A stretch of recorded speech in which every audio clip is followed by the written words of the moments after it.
आज या निमित्तानं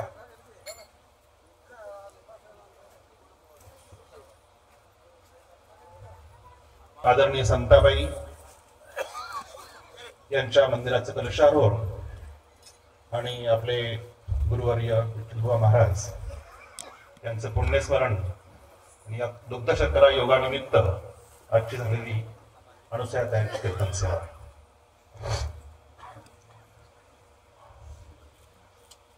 जी परमार्थाची परंपरा तपोनिधी शिवरामबुवा महाराजांनी सुरू केली आणि त्यानंतर ही परंपरा आता या अविरत सुरू आहे. सांगायचं प्रयोजन असं की परंपरा दोन मार्गाने चालते. एक असतो वंश परंपरा, त्याला मांस वंश असं म्हणतो, आणि दुसरी परंपरा असतो विद्यावंश. तर पहिली परंपरा जी आहे शिवरामबुवा महाराजांची ही मांस वंशाने पुढे आली नाही तर विद्यावंशाने पुढे आलेली आहे. त्यांच्या पट्टशिष्या आदरणीय संताबाई महाराज ह्या त्यांच्या मांस वंशातल्या नाही तर विद्यावंशातल्या आहेत.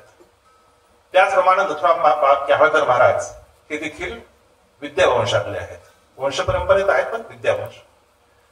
त्यानंतर विठ्ठलबुवा महाराज हे मांस वंशातले आहेत, परंतु परंपरा जी आहे ही सरळ आलेली नाहीये. शिवरामबुवा महाराज, संताबाई महाराज, नंतर विठ्ठलबुवा महाराज आणि नथुरामबा महाराज यांच्या माध्यमातून वेदांत केसरी संपूर्ण महाराष्ट्रभर ही परंपरा आज पोचलेली आहे.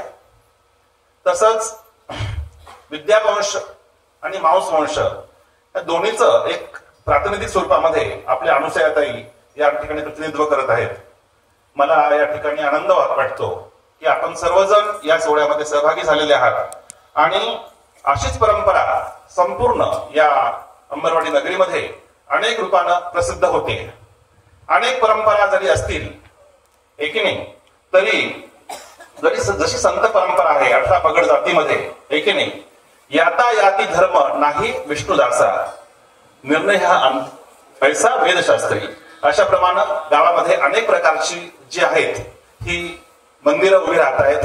सगळ्यात मोठी वास्तू भगवान बाबांची मंदिराची वास्तू आता पूर्णत्वास आलेली आहे आणि लवकरच त्या ठिकाणी देखील प्राण प्रतिष्ठेचा कार्यक्रम या वर्षी किंवा पुढच्या वर्षापर्यंत होईल. या व्यासपीठातून आवाहन करतो की जशी आता ही वास्तू पूर्णत्वाला आलेली आहे आणि या ठिकाणी प्राण प्रतिष्ठा कलशारोहण या परवा 9 तारखेला होणार आहे, तसं त्या ठिकाणी देखील त्या वास्तूचा पूर्णत्वाचा लवकरच आपण सगळे साक्षी असणार आहोत. ही सर्व जी आहेत ही फक्त मंदिर उभं करून आपल्याला चालणार नाही. त्या ठिकाणी जी परंपरा आहे त्याची उज्ज्वल आणखीन वाढ झाली पाहिजे यासाठी सर्वांनी प्रयत्न केले पाहिजे. संस्कार शाळा उभ्या केल्या पाहिजे. मग ती आताची लहान पिढी आहे या लहान पिढीसाठी देखील ती उपयुक्त ठरेल आणि अशीच परंपरा शतकानुशतके या गावातून पुढे सुरू राहील एवढी अपेक्षा व्यक्त करतो आणि या संपूर्ण उपक्रमासाठी मी शुभेच्छा देतो. जय हरी.